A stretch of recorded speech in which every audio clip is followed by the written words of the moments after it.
একসময় যে বিদ্যুৎ কেন্দ্রকে অদরকারি বলেছিল বিএনপি সরকার, সেই বিদ্যুৎ কেন্দ্র থেকেই সরকারিভাবে বিদ্যুৎ উৎপাদন করতে চলেছে বাংলাদেশ সরকার।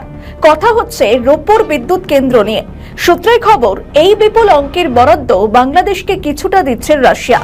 গুজব উঠেছিল রূপপুর বিদ্যুৎ কেন্দ্র নিয়ে ব্যাপক আর্থিক দুর্নীতি হয়েছে শেখ হাসিনার আমলে। রূপপুর পারমাণবিক বিদ্যুৎ কেন্দ্র প্রকল্প থেকে প্রায় ৫০০ কোটি ডলার বাংলাদেশি মুদ্রায়, যা ৫৯,০০০ কোটি টাকা, তার লোপাটের অভিযোগ রয়েছে সাবেক প্রধানমন্ত্রী শেখ হাসিনা এবং তার ছেলে সাজিব ওয়াজেদ জয় ও ভাগ্নি টিউলিপ সিদ্দিকের বিরুদ্ধে। অথচ প্রায় ১৬ মাস আগের এখানে অভিযোগের দোদকের অনুসন্ধান চলছে অত্যন্ত ধীর গতিতে। রূপপুর পারমাণবিক বিদ্যুৎ কেন্দ্র ঘিরে বাংলাদেশের জ্বালানি খাতে যেমন নতুন সম্ভাবনা তৈরি হয়েছে, তেমনি এর বরাদ্দ অর্থ ব্যয় নিয়ে তৈরি হয়েছে নানা প্রশ্ন। সূত্রের খবর, প্রায় ১,১৪,০০০ কোটি টাকা ব্যয়ে নির্মিত এই মেগা প্রকল্পের ৯০% অর্থ ঋণ হিসেবে দিচ্ছে রাশিয়া, যা বাংলাদেশকে আগামী ২৮ বছরের মধ্যে পরিশোধ করতে হবে। প্রকল্প বাস্তবায়নে আর্থিক, কারিগরি এবং প্রযুক্তিগত সব ধরনের সহায়তাই দিচ্ছে রাশিয়া। শুরুতে প্রতি ইউনিট বিদ্যুতের উৎপাদন খরচ ৬ টাকা ধরা হলেও অভ্যন্তরীণ সূত্র বলছে বর্তমানে তা প্রায় ১২ টাকায় পৌঁছতে পারে। সংশ্লিষ্ট ব্যক্তিদের মতে, আন্তর্জাতিক মানদণ্ড মেনে সর্বোচ্চ নিরাপত্তা নিশ্চিত করা হয়েছে এবং ব্যবহৃত তৃতীয় প্রজন্মের রিঅ্যাক্টর প্রযুক্তিতে রয়েছে স্বয়ংক্রিয় নিরাপত্তা ব্যবস্থা। প্রথম নমিনাল পাওয়ার তৈরি করবো, first criticality within 1 month 29 days. এরপরে আমি আস্তে আস্তে পাওয়ার র্যাম্প আপ হবে 3%, 5%, 10%। বাংলাদেশ পরমাণু শক্তি কমিশন ব্যবহৃত জ্বালানি আন্তর্জাতিক তত্ত্বাবধানে রাশিয়ায় ফেরত পাঠানো হবে। প্রায় ৬০ বছর আয়ুষ্কালের এই বিদ্যুৎ কেন্দ্র যথাযথ রক্ষণাবেক্ষণের মাধ্যমে আরও ৩০ বছর পর্যন্ত চালু রাখা সম্ভব।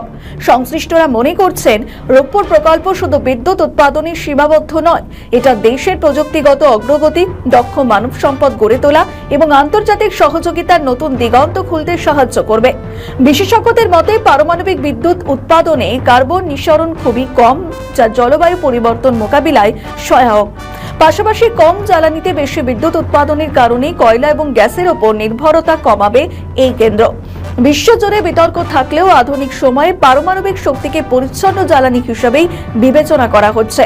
জানা গিয়েছে, পারমাণবিক জ্বালানি মূলত ইউরেনিয়াম থেকে তৈরি হয় এবং ইউরেনিয়াম অক্সাইড দিয়ে ছোট ট্যাবলেটের মতো জ্বালানি দানা তৈরি করা হয়, যার ব্যাস সাধারণত ৮ থেকে ১৫ মিলিমিটার এবং দৈর্ঘ্য ১০ থেকে ১৫ মিলিমিটার।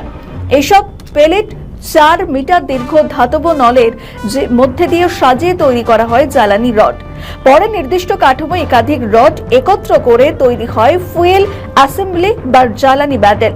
২০২৩ সালের ২৮ সেপ্টেম্বর আকাশপথে রাশিয়া থেকে ঢাকায় আসে পারমাণবিক জ্বালানির প্রথম জ্বালান।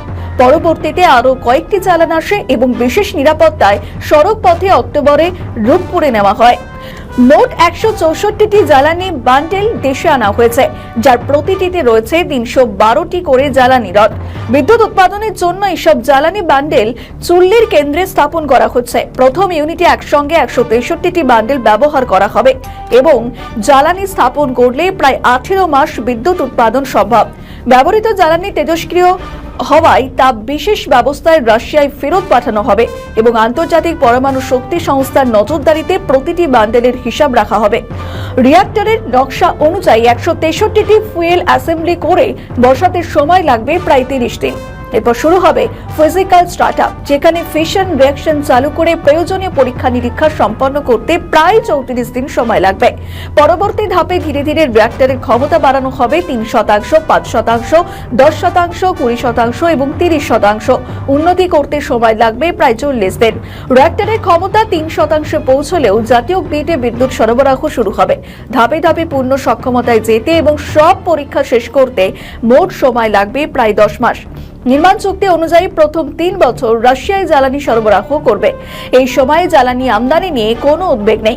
এরপর বাংলাদেশকে নিজ উদ্যোগে ইউরেনিয়াম আমদানি করতে হবে। তবে ২ বছর পর পর জ্বালানি পরিবর্তন করলেই কেন্দ্রটি সচল রাখা সম্ভব হবে।